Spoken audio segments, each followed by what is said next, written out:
है कि ये प्रीवियस डे के इस वाले रेंज के अंदर आने की कोशिश करे क्लोजिंग प्राइस वगैरह के आसपास। ठीक है, तो मैंने यहाँ पे जाके ट्रेड लिया। अब ट्रेड लेने के पीछे दो कारण है। दो कारण क्या है? सबसे पहला कि कैंडल क्लोज नहीं हुई लेकिन मैंने ट्रेड कर लिया। उसके पीछे आता है कैंडल स्टिक और प्राइस को निकालना हो, उन लोगों के प्रॉफिट बुक करने हो। रीजन की देखिए, पिछले दिन जो सेलिंग हुई है ना, वो 500 पॉइंट का डिस्टेंस है। अगर आप मार्केट में यहाँ से इसको मेजर करें, 500 पॉइंट इस जगह से लेके नीचे तक का 500 पॉइंट का डिस्टेंस है। तो ऐसे में क्या होता है, आप टॉप लॉस आसपास के चार्ट में अवेलेबल हो जाएं, देन उसके बाद जो क्लोजिंग प्राइस पे या जो ऊपर लोग बैठे हुए हैं उन लोगों के जबरदस्ती प्रॉफिट बुक करवाने के लिए मार्केट हो सकता है कि एक बार मोमेंटम करे उसी के जो कि 83 के आसपास अभी गया हुआ है। तो अब देखिए यहाँ पे राउंड नंबर है, तो अगर मार्केट में राउंड नंबर को टच कर गया तो बायर वगैरह जो भी है ना मार्केट में हो सकता है। सो फाइनल दोस्तों 56,000 का नंबर ब्रेकआउट हो चुका है 10:21 पे अंदर। इतना हमने बैलेंस यहाँ पे बनाया हुआ है। ओवरऑल मार्केट के अंदर क्या सिचुएशन थी, मैंने आपको सारी चीजें, जो छोटे मोटे सेलर आसपास बैठे हैं ना, इनका प्रॉफिट बुक करवाने के लिए मार्केट को 56,000।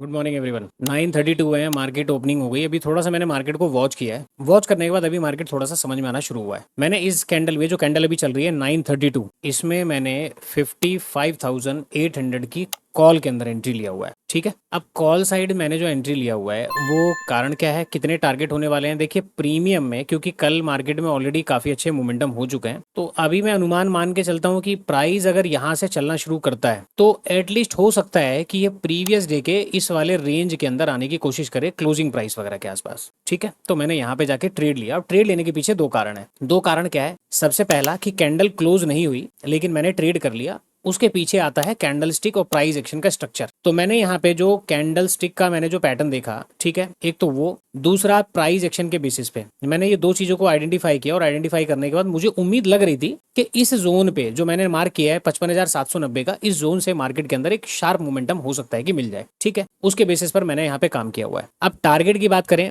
तो 70-80 रुपए का प्रीमियम 60, देखिए क्योंकि पिछले दिन बहुत अच्छा मोमेंटम हुआ है तो मैं वो चीज एक्सपेक्ट करके चलता हूँ। मार्केट में मोमेंटम अच्छे मिलने चाहिए, तो उम्मीद है कि इस वाले जोन तक आता है। तो फिर देखते हैं कि क्या होता है। फिर मैं आपको चार्ट करना तसल्ली से मैं लॉजिक समझाता हूँ कि मैंने कॉल साइड का प्रीमियम यहाँ पे मोमेंटम मैंने क्यों पकड़ा और क्या उसके कारण है। तो अभी देखिए ये जैसे बड़ी कैंडल बनी तो प्राइस नीचे आने की कोशिश कर रहा है। अभी हो सकता है कि हमारा डिसीजन गलत हो हमने, क्योंकि देखिए इस प्रकार की जो कैंडल है ना, दो ही कंडीशन में बनती है। या तो मार्केट को एकदम झटपट झटपट ऊपर जाना हो, स्टॉप लॉस हंट करने हो, सारा काम खत्म कर दे, उसके बाद मार्केट नीचे नहीं आता। दूसरी कंडीशन में जब रैंडम प्लेयर मार्केट में बैठने लगते हैं और प्राइस को नीचे जाना होता है तो वो जाने से पहले क्या करेगा, आसपास के लोगों को निकालेगा, देन कंटिन्यू कर जाएगा। ऐसी कंडीशन में क्या होगा, ये जो प्राइस है ये सस्टेन नहीं करेगा, ये प्राइस नीचे की तरफ आ जाएगा। बट अभी मार्केट में हम लोग यहाँ पे उम्मीद बना के बैठे हैं कि 56,000 का नंबर पास में है। यहाँ से लेके यहाँ तक का डिस्टेंस कोई बहुत ज्यादा नहीं है, तो मे भी हो सकता है कि मार्केट इसका ब्रेकआउट वगैरह कर दे। और ब्रेकआउट वगैरह करने के पीछे का कारण भी हो सकता है कि पीछे के जो सेलर्स हैं उन लोगों को निकालना हो, उन लोगों के प्रॉफिट बुक करने हो। रीजन की देखिए, पिछले दिन जो सेलिंग हुई है ना, वो 500 पॉइंट का डिस्टेंस है। अगर आप मार्केट में यहाँ से इसको मेजर करें, 500 पॉइंट इस जगह से लेके नीचे तक का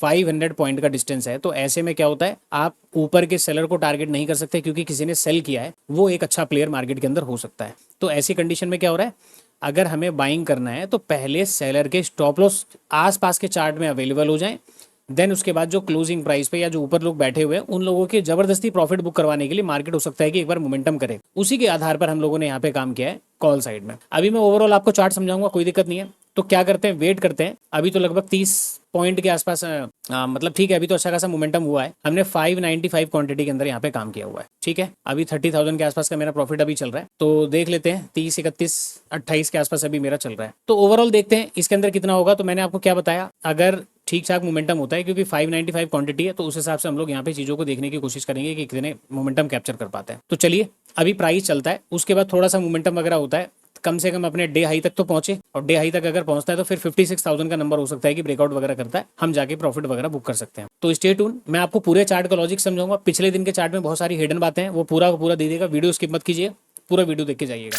सो फाइनली दोस्तों देखिए, मार्केट ने एक मोमेंटम तो किया हुआ है। और अगर मैं प्रॉफिट की बात करूं तो 801 रुपये का प्रीमियम अभी 883 रुपये के आसपास अपने को मिल रहा है। तो 70 रुपये से ऊपर का, 75 रुपये से ऊपर का मोमेंटम हमने मार्केट के अंदर कैप्चर किया हुआ है। तो मेरे हिसाब से मुझे क्या करना चाहिए, यहाँ पे अपने प्रॉफिट को बुक कर लेना चाहिए। प्रॉफिट बुक करने के पीछे का कारण भी है, जो कि ऑप्शन चेन में छुपा हुआ है। मैं भी आपको यहाँ पे चार्ट की सारी चीजें मैं समझाता हूँ। तो मुझे लग रहा है कि शायद अपना यहाँ पे कुछ ना कुछ क्वांटिटी तो मुझे निकाल देनी चाहिए, क्योंकि 801 रुपए की बाइंग 878 रुपए के आसपास अभी मार्केट आ चुकी है, जो कि 83 के आसपास अभी गया हुआ है। तो अब देखिए यहाँ पे राउंड नंबर है, तो अगर मार्केट में राउंड नंबर को टच कर गया तो बायर वगैरह जो भी है ना मार्केट में, हो सकता है कि वो अपने प्रॉफिट वगैरह बुक करने की कोशिश कर सकते हैं। तो यहाँ पे थोड़ा सा मार्केट में डाइसी है कि ये ब्रेकआउट करके ही बायर को ट्रैप करेगा। रीजन कि देखिए बायर तो मार्केट में आ चुके हैं, ठीक है, बायर के स्टॉप लॉसेस मार्केट में नीचे अवेलेबल हो चुके हैं, तो हो सकता है कि मार्केट नीचे आके हमारा यहाँ पे काम भी खराब कर सकता है। तो देखते हैं कि किस प्रकार से। अभी देखिए 48 47 के आसपास, अभी 81 83 के आसपास आ चुका है। तो देखो परसेंटेज वाइज तो अगर मैं देखूँ तो मुझे जो आरओआई चाहिए था, अभी यहाँ पे आरओआई कम मिल रहा है।